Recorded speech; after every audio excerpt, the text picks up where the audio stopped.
I believe the viewers are able to make a better decision with their well-informed.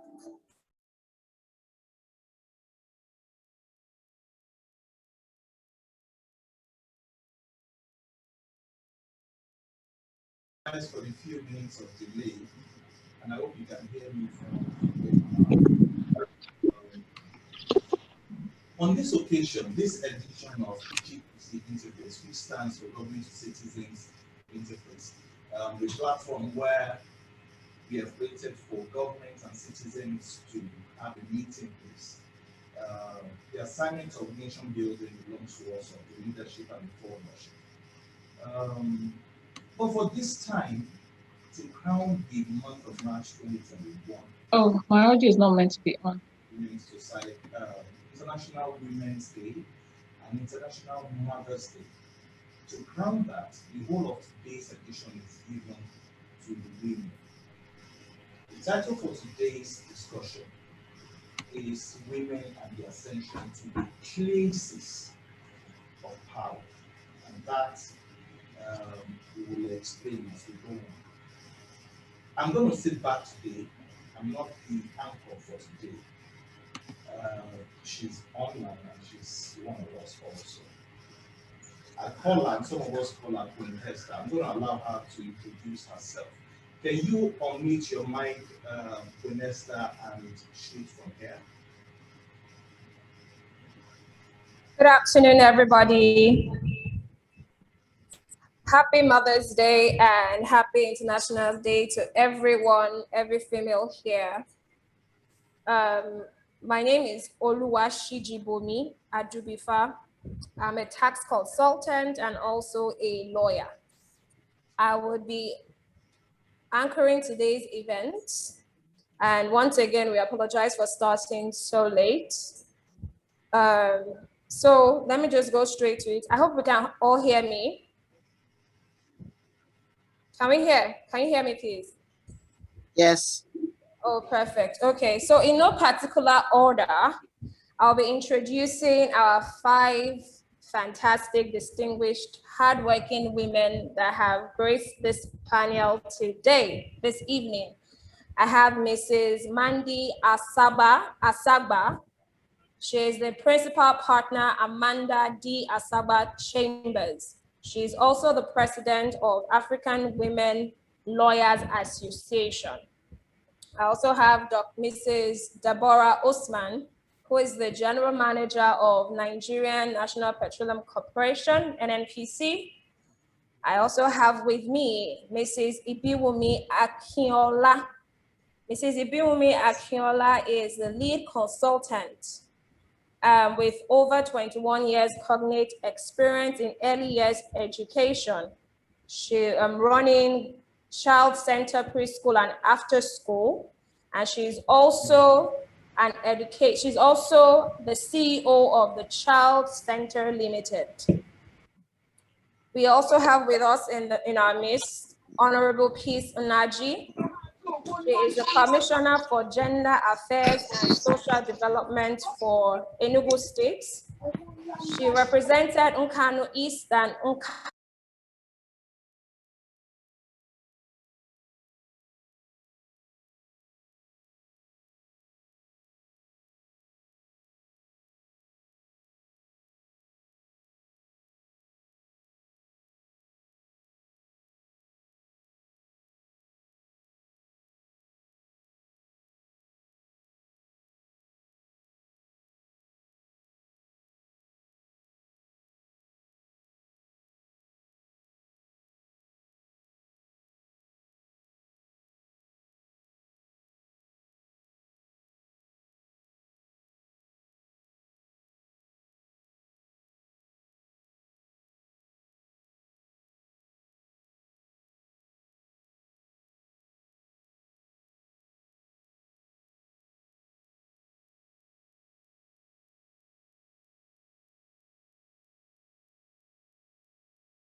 education is not the only thing, but we have to also be confident that we're worthy to get to any position wherever we feel we can get to, we can get to it.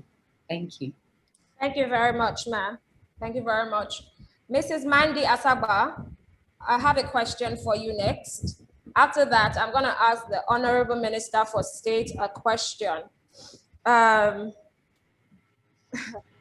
My question for Mrs. Mandy.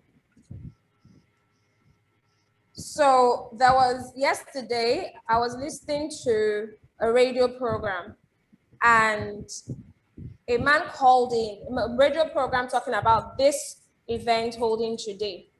A man called in called Mayor, and his statement, part of what he said was, I think it is an insult for us to apportion a certain percentage or position for women. Open up the electoral system to be free, fair, and equal. I think men have failed woefully. It is time to give women the chance or opportunity to rule or lead in every aspect. If you look at organizations led by women, you will notice they succeed. Please, can you speak to this, Mrs. Mandy?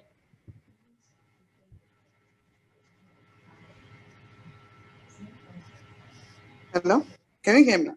Yes, I can hear you. Okay. Good evening, all. I must say, the man that asked such a question is the kind of person I call a male champion. That's a man who believes that women should be given the position of power as of right.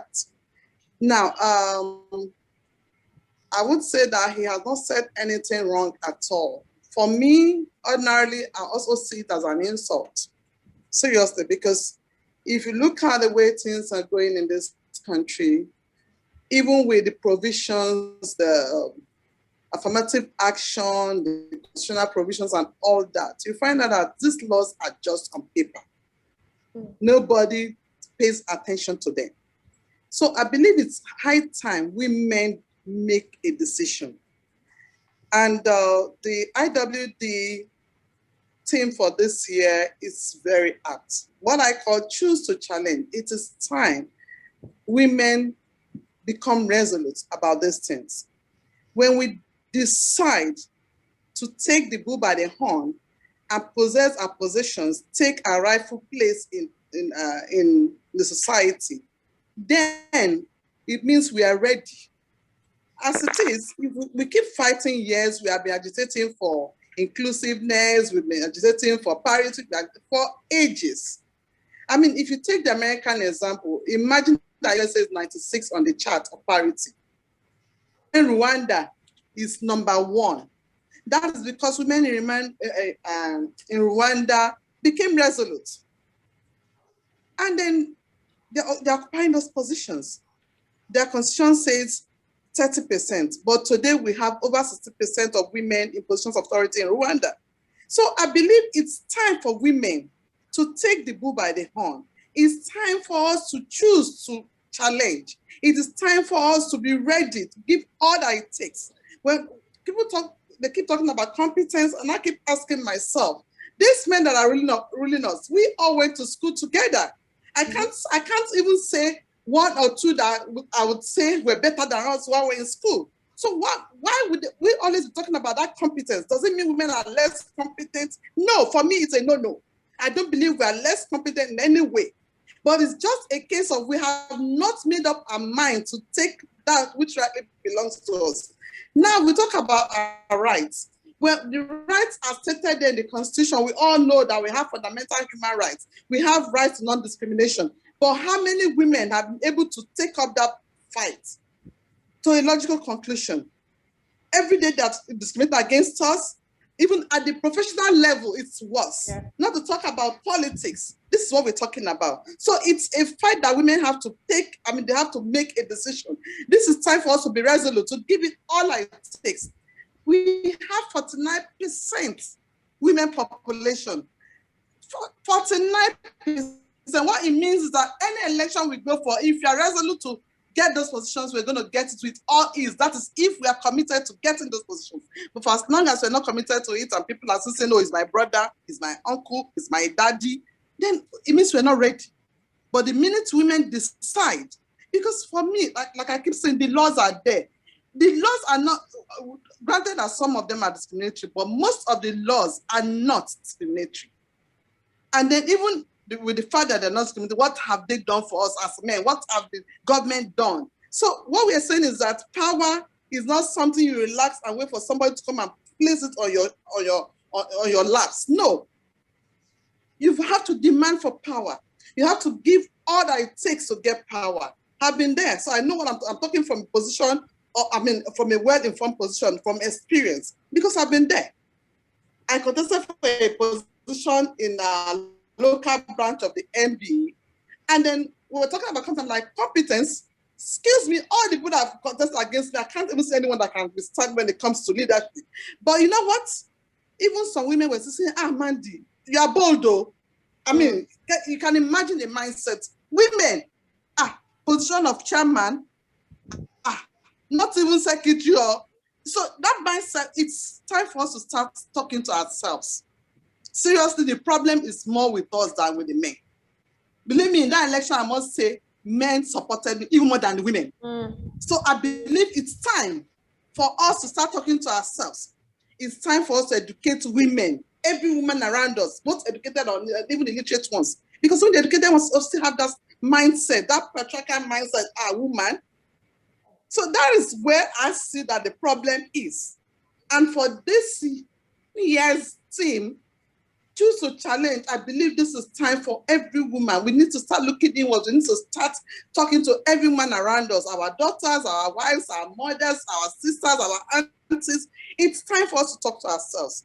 So it's no longer a case of, we want government to give us this and give us that, because we've had the affirmative action for ages, but it has never been effected in any way, both at the national level, at the local level, name it. So is this still about law that we're talking about women taking the bull by the horn, taking action to possess what is rightly theirs? It's time for us to take action. It's no longer talk. It's no longer about promises. We don't need their promises anymore. It's time for us to promise ourselves to take what rightly belongs to us. Thank you very much. You made a statement. You said that the women were the ones saying that you are bold, though. You are facing the men, Could that be because Nigerian women are timid? Would you say Nigerian women are timid? Yes, I would use that to a large extent. We are timid, to a very large extent. From what my experience of that, to a large extent, we are timid. But if you look at it, if you weigh it, however, we still have those who are confident, who believe they can get things done, who are also being frustrated by this same problem. So at this time, it's more about women talk to the women. Women talk to the women. That's it. And so if we have any man who loves us, please do the same. Help us talk to women around you. Tell them they can do it. Because we can do it. I believe we can do it. I believe every woman around me can do it. Because I see the goodness in them. I see the confidence. I see the competence. I see everything in them. But why they believe that, we should sit back and let the man do it? Well, I don't understand. Is it about the child rearing? Is it about the caring for family? I keep asking those questions. Maybe that is why most of them believe, a woman should sit down and take care of the husband and children. Maybe. But it's time for us to start letting them know that the fact that taking care of children does not stop you from taking a position of authority. It doesn't in any way. Actually, the men also have children.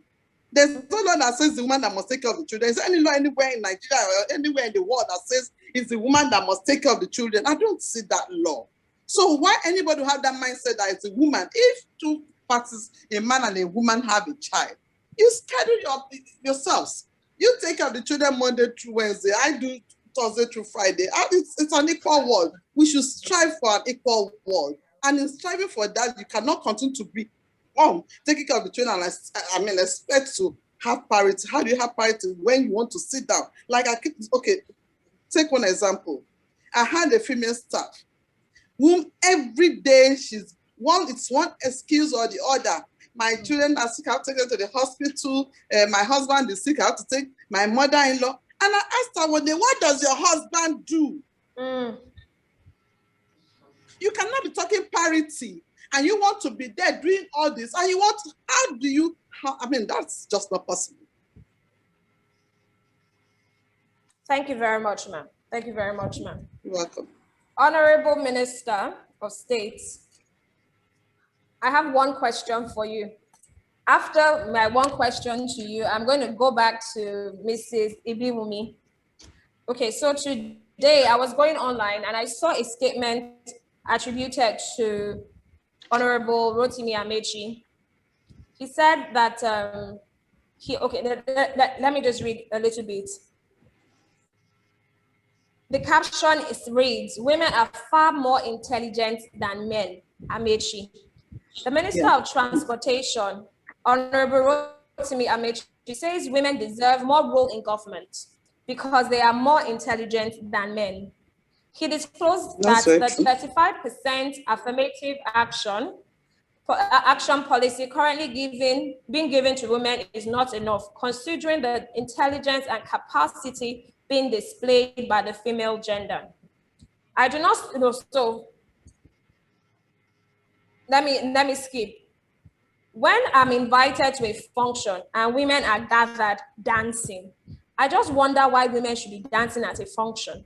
Women should be taken more seriously than dancing at a function. When you get to a table, accept your authority as somebody who is brilliant, who is intelligent to get what others are getting.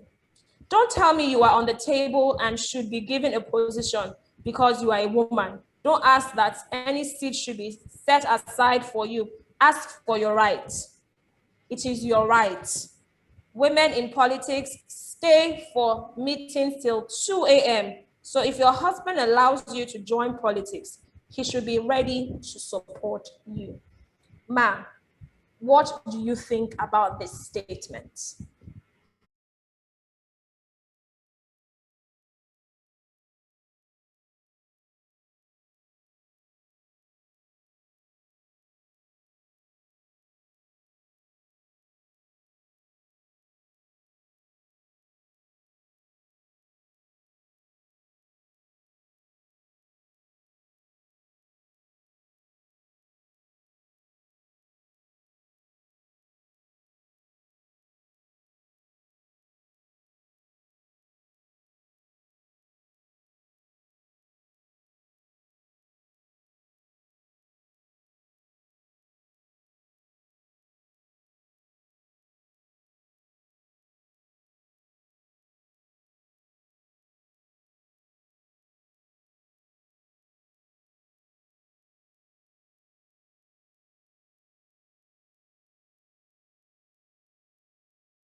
especially in the political space, for the man to gain support.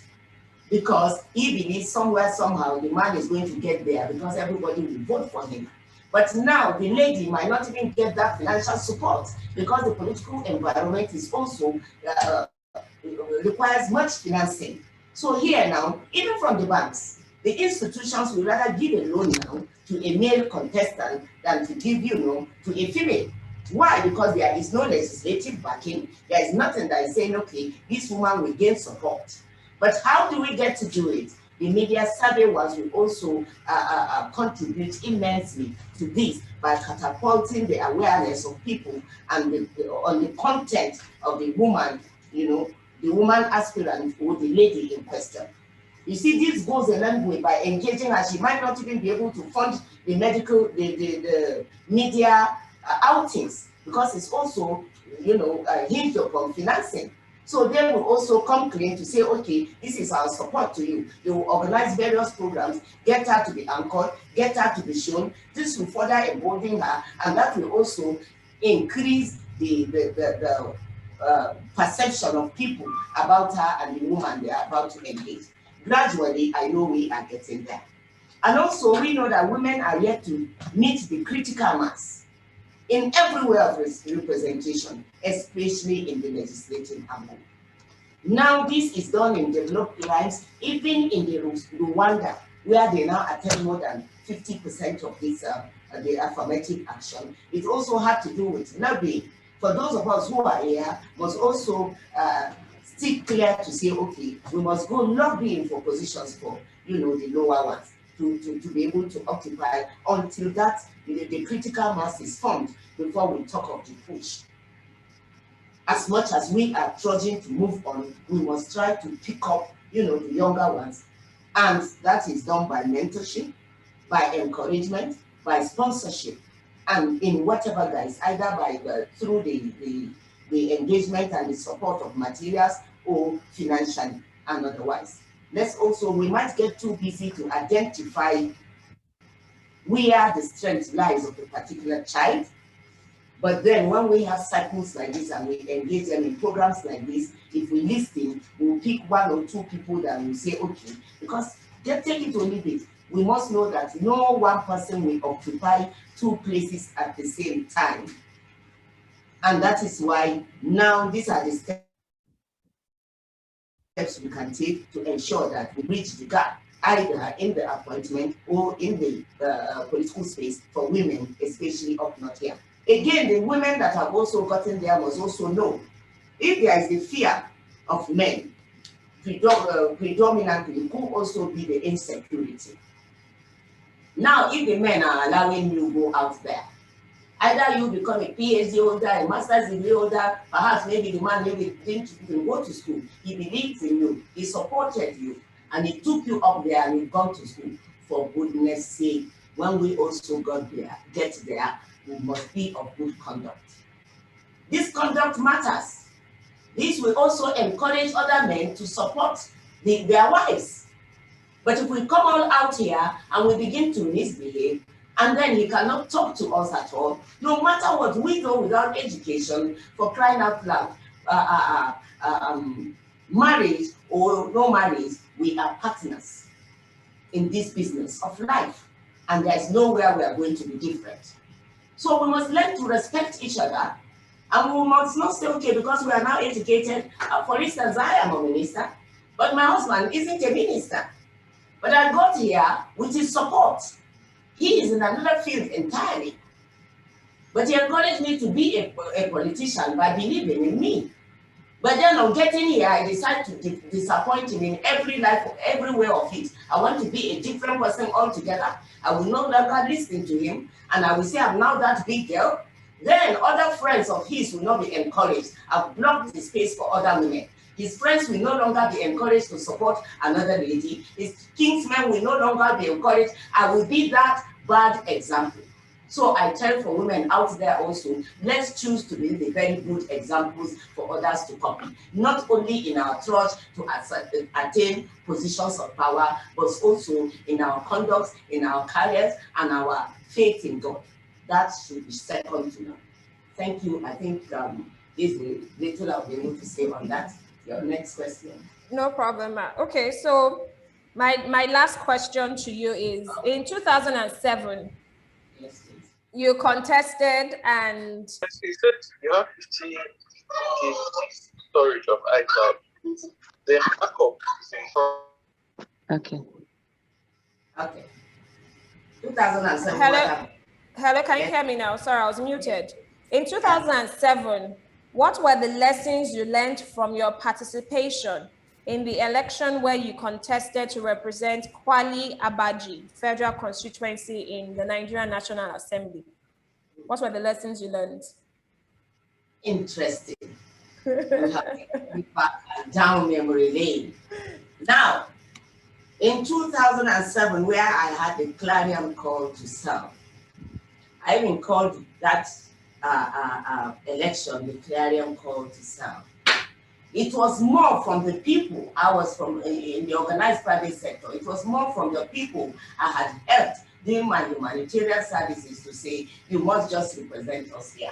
Even as I am not of the FCT, indigenous, but then I've been with them. I was born here, and then they believed in me to say, yes, come. Then now came when we moved into the election with every popularity. I was called Hajia unopposed. And then every strategy came to eliminate me from the movement, and eventually I refused. We went into the primaries, and then we had a tie, and another primaries was repeated, and then my cars were broken, all my supporters were beaten, and all manners of things were done to me. All manners of humiliation. The men were crying, everybody broken, and I told them, thank God they are here with me today. And even as a minister, I'm still with my team. I didn't change. Now they were with me and they said, no, they will not do this. They will never even support this party. We are moving elsewhere. When they finished and then we went to the house, I said, give everyone cold water. When they finished, I said, okay, let's move to the house of the chairman who masterminded this. They said, no, they were not going to go. I said, go. Persistence. You know why? Because he was the incumbent. He had the power. He had all it took. And then it will be his word still against mine because I was challenging the seat of authority. So we now moved after convincing them back to that house again. I went to sit. After greeting them, they cited us and started laughing. And then when they were laughing and I went straight to him, greeted him, I said, you didn't do badly. He was surprised. He said, what happened? I said, you just failed. He said, how? I said, because you descended so low to beat and bash cars. But today I feel I am the victor because I was leading. We had the first time that you had 4 area councils, all of you, the chairman, all together fighting one lady. And then we had a tie and you came again, you had to break my cars and disperse us and write in the result. So what did I learn from there? I learned that with persistence, with determination, that's still why I spent my AABCD. I identified what the issue was. I accepted defeat then. You see, if you are embarrassingly refusing to accept in a certain situation where something has already gone wrong and you could move a step ahead, keep it behind you and move and re-strategize, you keep bickering, not accepting, you will lose the bigger picture. I refused to remove my eyes from the bigger picture. I wanted to get somewhere because I was new in this space. Nobody in my family was ever a politician. So immediately that happened, and I just told them again, I arose the defeatist feeling in them that I was still the victor. And I kept walking around like that because God knows I had the people. Every day people would converge on my own compound. They that said they took my mandate had an empty space. And that dovetailed into the election that made us AMPP then to lose flat in the entire of FCT2 federal constituency. We lost the Abaji, we lost the Padi, we lost the Kuje, and lost all except the Wabolada where I was again. And I told myself, let your battle know a limit. Political party is the platform on which you need to move from point A to B. So if I fail here, that means in every next election, I can't throw away the baby with the bathwater. Then I went against them, the sitting inside Adobe, and now exchange whatever it was that was awakening all my supporters to go and still, even in their tears, work for that party.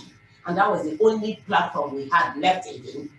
So my word was still the word that had the leadership. They lost in their own. So ours became the foundation. And as I speak to you today, as God will have it, we kept doing. On that straight, I moved to become the vice chairman. If you say I will not be the House of Rep, do you know what it meant to be the vice chairman of a political party? That means you are the chairman of your zone. I was automatically the chairman of the North Central Zone. Even when I came for that, and that's in 2007, and they told me, who told you it was chairwoman? They had never had a woman on this position before. It is chairman, they said. But then we went on. That was the first time there was a lady on that position in the whole of West Africa and Africa. And so when I did that and I emerged the chairman, and I said, okay, that made me their boss. Because automatically the vice chairman and the chairman is the leader of all the governors and all the political appointees from his zone. Let's get there. That was what led me into the party. And today, for these people that also we had this running battle with, that takes you to my second experience and knowledge. Those are the FCT2 federal constituency. And today, sitting as the Honorable Minister of State, I am in charge of all the satellite towns and all their area councils, to also see them through all those elections, to also see them through all those primaries, to automatically see them through growth. Then I am seeing again that I'm on top of this game is an opportunity to give them a reorientation so that they will not do that to another person. So I could go on and on with what I've learned, but then life is a table. If you are on this side today, treat others fairly so that when the table turns, you will be treated fairly. Today they are coming cap in hand, but to them I am saying, I will treat you fairly. Let's start all over and go again so that you can treat others fairly. And then the rule of the game in FCT, from registration to election, will be equity and equal engagement for both men and female, indigent or not indigent, provided you are coming clear with your content, showing you your capacity that you can do it with huge followership. I implore you to go and get a card, because this woman will encourage you. I'm a product of determination. I'm a product of faith and belief. I'm a product of the support of the downtrodden. So be one and you will get there. Thank you very much. I think that's my answer. Thank you very much, ma'am. Thank you very much, ma'am. Thank you very much. Dr. Usman. Yes, please. Dr. Usman, okay, I'm sorry, it's not Dr. Usman. Mrs. Usman, sorry. Or maybe you'll be a doctor sometime soon if you're not already. Yes, she'll be. I can see you now. Okay, I can see you now.